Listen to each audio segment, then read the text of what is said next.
నమస్తే, welcome to Disha TV. ప్రస్తుతం మనం చిక్కడపల్లి లైబ్రరీ దగ్గర ఉన్నాం. సో నిన్న రాత్రి విద్యార్థులందరూ కూడా వారికి సంబంధించినటువంటి ఉద్యోగాల కోసం ఇంకా జాబ్ క్యాలెండర్ పెంచాలి, ఇంకా ఉద్యోగాల సంఖ్య పెంచాలి. విద్యార్థులందరం కూడా లైబ్రరీలో చదువుకుంటూ జీవితాలు ఆగమైపోతూ ఉన్నాయి, వయసు పైబడిపోతూ ఉంది. కాబట్టి మాకు జాబ్ క్యాలెండర్ పెట్టండి కూడా ఒక ప్రొటెస్ట్కి పిలుపునివ్వడం జరిగింది. అది కూడా శాంతియుతంగా ఇక్కడే చేస్తామని చెప్పడం జరిగింది. అంతలోనే హుటాహుటిన వచ్చి పోలీసులు నిరుద్యోగులను ఎక్కడ పడితే అక్కడ అరెస్ట్ చేసి వివిధ రకాలైనటువంటి పోలీసులను తీసుకెళ్ళినటువంటి పరిస్థితి ఉంది. మాట్లాడదాం, మనతో పాటు నిరుద్యోగులు ఉన్నారు. సో వారితోటి అసలు ఏమైంది, ఎందుకు, ఏం జరిగింది అనేది కూడా అడిగి తెలుసుకునేటువంటి ప్రయత్నం చేద్దాం. అన్న చెప్పండి, అసలు రాత్రి ఏం జరిగింది, అసలు మిమ్మల్ని ఎక్కడికక్కడ పోలీసులు ఎందుకు అరెస్ట్ చేయాల్సిన పరిస్థితి వచ్చింది? నమస్కారం అన్న. మేము ప్రభుత్వం జాబ్ క్యాలెండర్ ప్రకారం 13 నోటిఫికేషన్లు ఇస్తా అని చెప్పేసి ఇవ్వకపోవడం వలన కానిస్టేబుల్ ఎస్ఐ పోస్టులు 19,000 ఉన్నాయి అని చెప్పి స్వయానా డీజీపీ గారు చెప్పినాక కూడా 19,000 పోస్టులు ఇవ్వకుండా 7,000 పోస్టులు మాత్రమే ఇవ్వడం వలన మేము శాంతియుతంగా ప్రభుత్వానికి మా నిరసన అనేది తెలియజేస్తామని చెప్పేసి నిన్న చిక్కడపల్లి లైబ్రరీనే ఇక్కడే కూర్చున్నాం. మేము గేట్ దాటేసి బయటికి కూడా వెళ్ళమన్నాం, అశోక్ నగర్ సిగ్నల్ కార్డు కూడా వెళ్ళమని చెప్పినాం. అయినా కూడా మేము చెప్పిన మాట వినకుండా మమ్మల్ని నిరసన అనేది వ్యక్తం చేస్తుంటేనే మమ్మల్ని తీసుకెళ్ళి పోలీస్ స్టేషన్లకు తీసుకెళ్ళి చాలాసేపు ఉంచేసి మళ్ళీ నైట్ టైంలో రిలీజ్ చేసిళ్ళు. అయితే మా సమస్య ఏంటంటే సార్, ప్రభుత్వం మాకు ఇచ్చిన హామీ ప్రకారం సంవత్సరం 2 లక్షల ఉద్యోగాలు భర్తీ చేస్తామని చెప్పేసి జాబ్ క్యాలెండర్లో 13 నోటిఫికేషన్లు స్వయానా డిప్యూటీ సీఎం గారు అసెంబ్లీలో ప్రకటించిండు. సో మేము 13 నోటిఫికేషన్లు వస్తాయి, దాని ప్రకారం మనం చదువుకుందామని చెప్పేసి మేము ఇంట్లో వాళ్ళకి సంజాయించుకొని చెప్పుకొని లైబ్రరీలో కూర్చొని చదువుతున్నాం సార్. ఈ కాలం 3 సంవత్సరాల కాలం మాది ఇట్లానే వృధా అయిపోయింది. వాళ్ళు ఈ 3 సంవత్సరాల కాలంలో నోటిఫికేషన్స్ దగ్గర 3 సంవత్సరాలు అవుతుంది. డిసెంబర్ అయితే వాళ్ళు అధికారంలోకి వచ్చి ఇంతవరకు జనరల్ నోటిఫికేషన్స్ అందరికి ఉపయోగకరంగా ఉండే నోటిఫికేషన్స్ ఏం ఫిల్ చేయలే. మీరు చెప్పిన మాట ప్రకారమే కదా, మీరు చెప్పిందే కదా, చెప్పిన దాని ప్రకారమే నోటిఫికేషన్స్ ఇవ్వండి అంటే ఇస్తలేరు.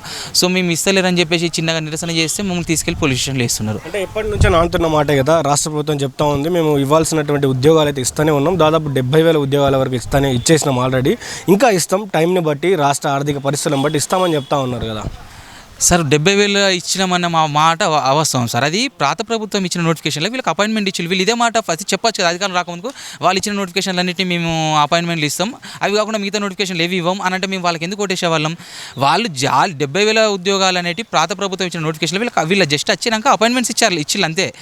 వీళ్ళు చెప్పిన 13 నోటిఫికేషన్ లేదు సార్. గ్రూప్ 1 నోటిఫికేషన్ ఏది, గ్రూప్ 2 నోటిఫికేషన్ ఏది, గ్రూప్ 3 నోటిఫికేషన్ ఏది, గ్రూప్ 4 నోటిఫికేషన్ ఏది, డిఎస్సీ నోటిఫికేషన్ ఏది, జేఎల్ఎం నోటిఫికేషన్ ఏది, సబ్ ఇంజనీర్ నోటిఫికేషన్ ఏది, అసిస్టెంట్ ఇంజనీర్ నోటిఫికేషన్ ఏది, ఏఈఓ నోటిఫికేషన్ ఏది, జీపీఓ నోటిఫికేషన్ ఏది, ఎఫ్బిఓ నోటిఫికేషన్ ఏది, ఎఫ్ఆర్ఓ నోటిఫికేషన్ ఏది, ఎఫ్ఎస్ఓ నోటిఫికేషన్ ఏది, ఇన్ని రకాల నోటిఫికేషన్లు ఇస్తామని చెప్పి ఈఓ నోటిఫికేషన్ ఏది, ఇన్ని రకాల నోటిఫికేషన్లు ఇస్తామని చెప్పి మమ్మల్ని మాతోని ఓట్లు వేయించుకొని మమ్మల్ని మోసం చేసి అధికారం వచ్చాక మమ్మల్ని పట్టించుకోవడం మానేసిళ్ళు. మీరు చెప్పిన మాట ప్రకారం ఇవ్వండి అని మేమంటే మమ్మల్ని తీసుకెళ్ళి పోలీస్ స్టేషన్లో వేస్తున్నారు ప్రస్తుతానికి. ఇలా ఎన్ని రోజులు వీళ్ళు చేస్తారు? ఇంకా 2 సంవత్సరాలు కూడా ఇలానే చేస్తారా? స్టూడెంట్స్లో కూడా ఆవేశాలు అనేటివి ఉప్పొంగుతున్నాయి. ఆ ఆవేశం అనేది హెవీగా అయితే ప్రభుత్వాలకే నష్టం. అది పాత ప్రభుత్వం సమయంలో కూడా ఇలానే అయింది. వాళ్ళు చాలా సాగదీసి ఎలక్షన్స్ గవర్నమెంట్ జాబ్స్ అనేటివి కూడా అడ్మినిస్ట్రేటివ్ పాయింట్ ఆఫ్ వ్యూలో వేయాలి సార్. వీళ్ళు పొలిటికల్ పాయింట్ ఆఫ్ వ్యూలో వేస్తున్నారు. వేసి కరెక్ట్ ఎలక్షన్స్ మూమెంట్లో నోటిఫికేషన్స్ వేస్తున్నారు. అప్పుడు వేసినా కూడా మేము తీసుకునే పరిస్థితిలో మేము యాక్సెప్ట్ చేసే పరిస్థితులు లేము. మళ్ళీ పాత ప్రభుత్వంలో కూడా ఏ విధంగా అయితే వాళ్ళకి ఎఫెక్ట్ అయ్యో మీరు కూడా అదే విధంగా అవుతారు. అది కాకుండా మీరు చూసుకోండి సార్, ఇంకొకటి 58 సంవత్సరాలు 61 సంవత్సరాలు 58 సంవత్సరాలు ఉన్న వయసు 61 సంవత్సరాలకు పెంచారు పాత ప్రభుత్వం. సో మీరు 61 సంవత్సరాలు మళ్ళీ రిటర్న్ తీసుకొచ్చి 58 సంవత్సరాలు చేస్తే ఖాళీలు ఏర్పడతాయి కదా. మీరు ఆ రిటర్న్ అనేది మీరు ఈ వచ్చే అసెంబ్లీ సెషన్స్లో తీసుకోవాలని కోరుతున్నారు సార్ వాళ్ళని. వాస్తవంగా అంటే ముందు 5,000 నోటిఫికేషన్లు అనేది పోలీస్ కానిస్టేబుల్ సంబంధించింది 5,000 పోస్టులతో భర్తీ చేస్తామని చెప్పారు. సో విద్యార్థులు రోడ్డు మీదకి వచ్చిన తర్వాత కూడా సరే విద్యార్థులు ఇబ్బందులు పడతా ఉన్నారని ఇంకో 2,400 పోస్టులు పెంచడం జరిగింది. దాదాపు 7,423 పోస్టులు వేస్తున్నామని కూడా రాష్ట్ర ప్రభుత్వం ప్రకటించింది. ఎందుకు ఇంకా విద్యార్థులు ధర్నా చేస్తూ ఉన్నారు? అవును సార్, మేము అసలు ఫస్ట్ 5,000 అన్నప్పుడు వాళ్ళు 7,430 పోస్టులకు పెంచడం మాకు సంతోషకరమే, మేము ఒప్పుకుంటాం. కానీ ఖాళీలు ఉన్నాయి కదా సార్, లేకపోతే అది వేరు. ఖాళీలు 19,000 ఖాళీలు ఉన్నప్పుడు సార్ ఒక 12,000 రాష్ట్ర ఆర్థిక పరిస్థితి బాగాలేదు కదా సార్. రాష్ట్ర ఆర్థిక పరిస్థితులు అంటే మీరు క్రియేషన్ చేయాలి, వెల్త్ క్రియేషన్, ఆర్థిక వనరులను క్రియేషన్ చేయాలి. హ్యూమన్ రిసోర్సెస్ ఉంది మనకాడ లేని వనరులు ఏముంది సార్? మన తెలంగాణ రాష్ట్రంలో వనరులను ఉపయోగించుకొని మనం అది ఆర్థికంగా దానికి ఆర్థిక క్రియేషన్ క్రియేచి మన ఇండస్ట్రీస్ తీసుకొచ్చి మన పెట్టుబడులు తీసుకొస్తే అప్పుడు మనకు ఆర్థిక క్రియేషన్ అనేది ఆటోమేటిక్గా వస్తుంది. లేదని చెప్పేసి మీరు ఎలా అంటున్నారు, ఇంత ఆర్థిక వనరులు ఉన్నాయి తెలంగాణలో నీళ్లు ఉన్నాయి, తెలంగాణ లేని వనరులు ఏముంది సార్, దాన్ని మీరు ఆర్థిక వనరులు క్రియేట్ చేసి మీరు నోటిఫికేషన్స్ అనేది రిలీజ్ చేయాలి. సరే మీరు 19,000 అన్నారు కదా, అట్లీస్ట్ 12,000 వేయాలి. ఇప్పుడు 7,437 ఇవ్వడం వల్ల కొన్ని జిల్లాల కొన్ని రిజర్వేషన్కి సంబంధించిన పోస్టులు ఏం లేవు, జీరో ఉన్నాయి. అప్పుడు ఆ వ్యక్తి గత 3 సంవత్సరాల నుంచి పోలీస్ నోటిఫికేషన్ వస్తే నేను చదువుకొని జాబ్ కొడదాం అనుకుని ఉన్న వ్యక్తి 3 సంవత్సరాల నుంచి ఇక్కడ ఇంత డబ్బు కేటాయించుకొని ఖర్చు చేసుకొని ఉన్న వ్యక్తి పరిస్థితి ఏంటి సార్ ఇప్పుడు? సరే ఒక 12,000 పెంచండి, మీరు 19,000 కాకపోతే 12,000 పెంచండి. 12,000 అంటే ఒక కుటుంబంలో 4 వేసుకున్న 48,000 అంటే 50,000 మంది జీవితాల్లో మీరు వెలుగులు నింపిన వాళ్ళు అవుతారు. వాళ్ళు డైరెక్ట్ ఇండైరెక్ట్ ఇంకొక 2 లక్షల మందికి వాళ్ళ మీద డిపెండ్ అయ్యి ఇండైరెక్ట్ ఒక 2 లక్షల మంది జీవితాల్లో వెలుగులు నింపిన వాళ్ళు అవుతారు. మీరు ఆ 7,400 కాస్త ఒక 12,000 పోస్టుల వరకు అయినా పెంచాలని మా డిమాండ్ సార్. దాని ప్రకారం జాబ్ క్యాలెండర్లో ప్రకటించిన నోటిఫికేషన్స్ ప్రకారం మీరు ఆ నోటిఫికేషన్స్ ఒక్కొక్క ఫేసెస్గా మీరు రిలీజ్ చేయాలి, నిరుద్యోగులను ఆదుకోవాలని నేను రిక్వెస్ట్ చేస్తున్నాను సార్. నిజంగానే ఇప్పుడు ఒకవేళ ఈ 7,000 ఉద్యోగాలు ఇస్తే జిల్లాల వారీగా ఒకవేళ పంచుకోవడం జరిగితే అసలు వస్తాయా? జిల్లాల వారీగా 10 ఉద్యోగాలైనా వస్తాయి. ఎందుకంటే ఏదైతే ఈడబ్ల్యూఎస్ ఉంది, ఇంకా మిగతా రిజర్వేషన్లు అన్నీ ఉన్నాయి. సో ఇవన్నీ పడితే ఎట్లా ఉంటుంది సార్? రోస్టర్ పాయింట్స్ ప్రకారం మీరు అన్నది ఈడబ్ల్యూఎస్ రిజర్వేషన్ ఉంది, వాళ్ళ అన్ని కమ్యూనిటీలకు పోరు, మళ్ళీ visually handicapped, physically handicapped, NCC, sports, ex service man, ఇవన్నీ తీస్తే సార్ రోస్టర్ పాయింట్స్ ప్రకారం తీస్తే కొన్ని జిల్లాల జీరో. అసలు ఒక జోన్లో 4 జిల్లాలు ఉంటే ఉన్న పోస్టులు 3 ఉన్నాయి. అంటే జిల్లాకు ఒక్క పోస్ట్ కూడా లేదు. ఒక జోన్లో 5 జిల్లాలు 4 జిల్లాలు ఉంటే పోస్టులు మాత్రం 2-3 ఉన్నాయి. ఇప్పుడు ఆ 2-3కి ఎంతమంది పోటీ పడతారు సార్? ఎంతమంది కన్నా వస్తాయి అవి రోస్టర్ పాయింట్స్? మీరు ఈడబ్ల్యూఎస్ రిజర్వేషన్ అనేది ఇది ఒకటి ఎఫెక్ట్ అయింది సార్. ఈడబ్ల్యూఎస్ రిజర్వేషన్ 10 పాయింట్స్ ఇవ్వడం వల్ల కొన్ని కేటాయించిన పోస్టులు కూడా ఈడబ్ల్యూఎస్ వాళ్ళకి వెళ్ళిపోతున్నాయి. ఈ మిగతా ఎస్సీ ఎస్టీ బడుగు బలైన వర్గమైన ఎస్సీ ఎస్టీ బీసీలకు పోస్టులు వస్తలేవు. అసలు రానప్పుడు అతను ఇన్ని సంవత్సరాలు కేటాయించి ఇక్కడ ఉండి చదువుకోండి, ఆయనకు సార్థకంగా ఉండాలి కదా సార్. ఇన్ని సంవత్సరాల కాలం వృధా చేసుకొని చదువుతున్నందుకు ఒక జాబ్ అన్న అతని ఇంటికి వెళ్ళి చూయించుకుందామని ఉంటుంది కదా సార్. అతని కుటుంబం దాని మీద జాబ్ మీద డిపెండ్ అవుతుంది, అతని మీద 4-5 ఇంట్లో వాళ్ళు డిపెండ్ అవుతారు. సో పోస్ట్ అనేది అల్టిమేట్గా పోస్ట్ అనేది ఇంక్రీజ్ చేస్తేనే ప్రతి నిరుద్యోగికి అనేది ఉపయోగకరంగా ఉంటుంది సార్. సో నిన్న ముఖ్యమంత్రి రేవంత్ రెడ్డి మాట్లాడుకుంటూ విద్యాశాఖకి నేను ఏం అన్యాయం చేసినా నా మీద ఇన్ని అబండాలు వేస్తూ ఉన్నారు. సో విద్యాశాఖకి నేను అన్యాయం చేసినని ఎవరైతే ఉపాధ్యాయులు ఉన్నారో మీరు అందరూ చెప్తే నేను రాజీనామా చేసి వేరే వాళ్ళకి ఇస్తా, ఏదైతే ఆ ఉపాధ్యాయులకు సంబంధించిన ఆ ఎడ్యుకేషన్ మినిస్ట్రీ ఉందో దాన్ని నేను వేరే వాళ్ళకి మీరు ఎవరికి ఇవ్వమంటే వాళ్ళకి ఇస్తా అంటా ఉన్నాను. నిజంగా ముఖ్యమంత్రి రేవంత్ రెడ్డి విద్యాశాఖకి న్యాయం చేశాడా, అన్యాయం చేశాడా? సార్ 100% అన్యాయం చేసింది సార్. ఇప్పుడు విద్యాశాఖ మంత్రి అతను కాబట్టి అతను అకౌంటబుల్ ఉండాలి, దానికి జవాబుదారితనం ఉండాలి.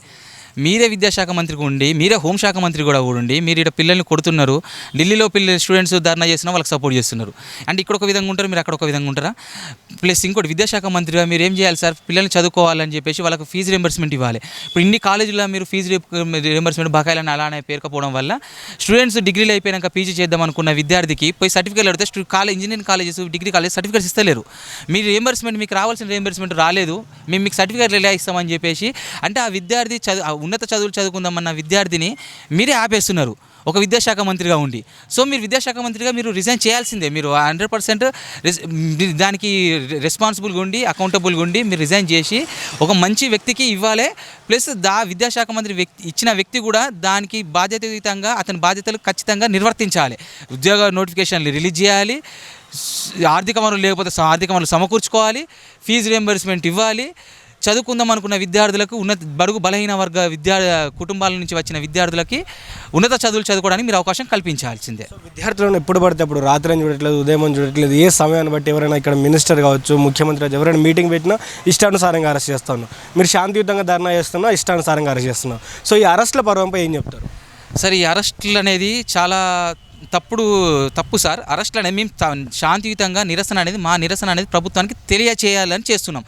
మీరు అంత మాత్రాన మేమేదో శాంతి భద్రతలకు విఘాతం కల్పిస్తున్నామని చెప్పేసి మమ్మల్ని మీ వల్ల వైలెన్స్ క్రియేట్ అవుతుందని చెప్పేసి మమ్మల్ని ఇష్టం ఉన్నట్టు తీసుకెళ్తున్నారు సార్. ఫుడ్ ఉండదు మాకు, ఆ పోలీస్ స్టేషన్లు ఎట్లా తిప్పుతున్నారో అర్థమవుతలేదు. ఒక్కోసారి ఒక్కో స్టేషన్ తీసుకుపోతున్నారు, ఒక స్టేషన్ పట్టుకుపోతారు, ఆడే ఉంటామంటారు, మిమ్మల్ని ఇప్పుడే రిలీజ్ చేస్తాం అరగంటలా అంటారు. అది అరగంట పోయి పొద్దున్న తీసుకుపోయినాక 11 గంటలకు తీసుకుపోతే అరగంటలు అని చెప్పేసి సాయంత్రం 7-8 అవుతుంది సార్. మాకు ఫుడ్ ఉండదు. సరే మేము ఫుడ్ కోసం కూడా ఫుడ్ కావాలని వాళ్ళని రిక్వెస్ట్ చేస్తే వాళ్ళు లాస్ట్ తెప్పిస్తున్నారులే. కానీ అయితే ఎంత తెప్పించినా మేము లైబ్రరీలో కూర్చొని, స్టడీ హాల్లో కూర్చొని చదువుకోవాల్సిన వ్యక్తులం పోలీస్ స్టేషన్లో కూర్చోవాల్సిన అవసరం ఏముంది సార్? మేము ఏం తప్పు చేసినాం అని మమ్మల్ని అన్ని గంటలు పోలీస్ స్టేషన్లో కూర్చొని పెడుతున్నారు. ప్లస్ ఒక స్టేషన్లో కాదని తిప్పుతున్నారు, డిఫరెంట్ పోలీస్ స్టేషన్లకు తిప్పుతున్నారు.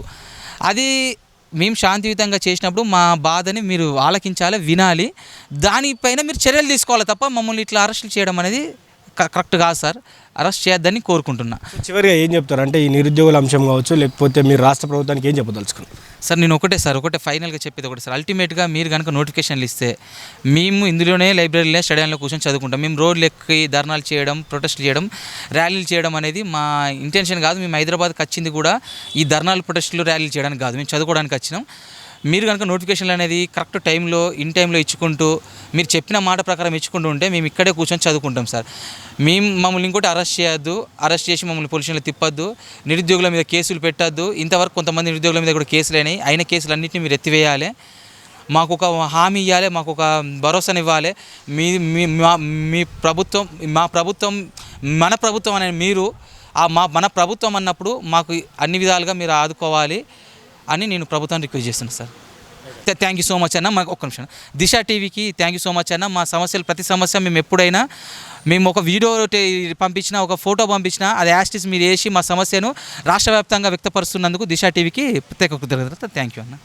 ఇది నిరుద్యోగి చెప్తున్నటువంటి మాట. ఏదైతే పోలీసులు ఉదయాన్నే కావచ్చు, రాత్రి కావచ్చు, ఎప్పటికి పడితే అప్పుడు అరెస్టులు చేస్తూ ఉన్నారు. సో అరెస్టులు చేసి వివిధ రకాలైనటువంటి స్టేషన్లు చెప్తా ఉన్నారు. సో విద్యాశాఖ మంత్రి అయినటువంటి రేవంత్ రెడ్డి తక్షణమే దానికి అకౌంటబుల్గా ఉంటూ రాజీనామా చేయాలి, మా సమస్యలను పట్టించుకోవాలి.